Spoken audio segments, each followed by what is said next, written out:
yang suka ditanya, Kak, kalau misalnya yang terpilih jadi award di Chevening tuh, apakah dia harus heboh, apakah dia orangnya harus ekstrovert, social media ambassador, orangnya tuh harus segala-gala diposting, sampai makan bajigur juga diposting?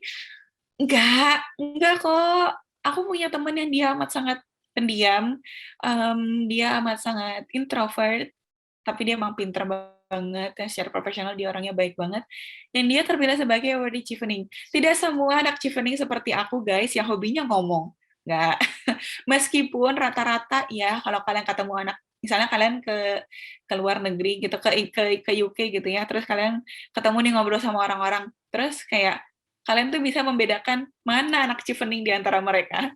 Karena anak Chevening tuh biasanya they're loud, they like to talk, they like to network. Jadi kalau misalnya kalian ketemu sama anak Chevening, pasti ditanya, kamu namanya siapa, kuliah di mana, asalnya dari mana, gitu-gitu. Somehow karena memang itu yang ditekankan ke kita. Dan anak Chevening itu amat sangat hobi jalan-jalan. Karena kita disuruhnya jalan-jalan. Ini beneran ya, kita tuh nggak disuruh kuliah, guys. Aku bahkan pernah nanya kayak gini ke apa ke project officer aku. Project officer itu adalah orang yang ngurus kita selama kita ada di UK. Jadi kayak memastikan kita masih hidup. Terus kayak kalau misalnya kita mau pergi-pergi kemana, kita bilang sama beliau. Ketika kita baru datang, kita lapor. Ketika kita mau pulang juga kita lapor. Kalau misalnya kita butuh sesuatu, kita juga bilangnya ke beliau. Itu project officer Chevening. Kalau LPDP kan ada lurah ya, tapi lurah itu kan dari award di LPDP-nya juga. Kalau Chevening ini enggak, memang betul orang Chevening. Jadi di satu area itu ada satu orang yang menjadi pusat informasi, dan karena mereka part of the system, jadi informasinya jelas, lebih terpercaya gitu. Aku pernah nanya sama PO aku gini, kalau misalnya nih aku udah kuliah terus nilai aku jelek karena kan di sini dosennya strict gitu, terus aku nggak dapat master, mungkin aku cuma dapat PG Dip atau PG Cert, atau bahkan aku nggak dapat gelar apa-apa gitu karena aku tidak kuat dengan kuliah di sini, stres dan lain sebagainya, lalu aku pulang lagi ke Indonesia. Apakah aku perlu mengembalikan uang Chevening? Kata dia, enggak perlu kok, kata dia.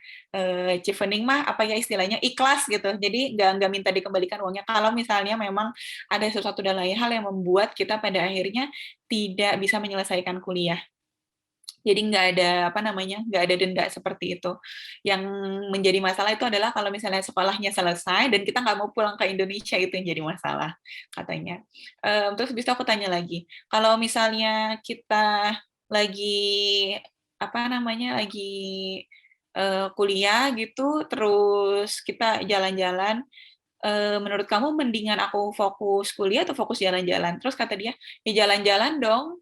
Kenapa kuliah aja orang di sini disuruhnya nyari pengalaman, kata dia gitu. Jadi emang disuruh untuk menikmati UK, dan jangan lupa posting di sosmed. Ya ini juga salah satu achievement, posting di sosmed, karena emang literally semua hal itu harus dipublikasikan dan tag Chevening. Karena memang Chevening ini mau sekalian promosi negaranya gitu lewat awardee-nya. Jadi memang banyak kegiatannya.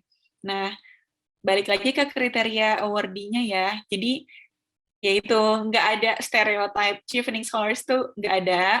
Meskipun nanti kalian akan melihat banyak orang yang kelakuannya seperti aku. Tapi kalau kalian mau dapat beasiswa Chevening, rata-rata punya leadership qualities yang tadi yang ditunjukkan via esainya dan ketika wawancara.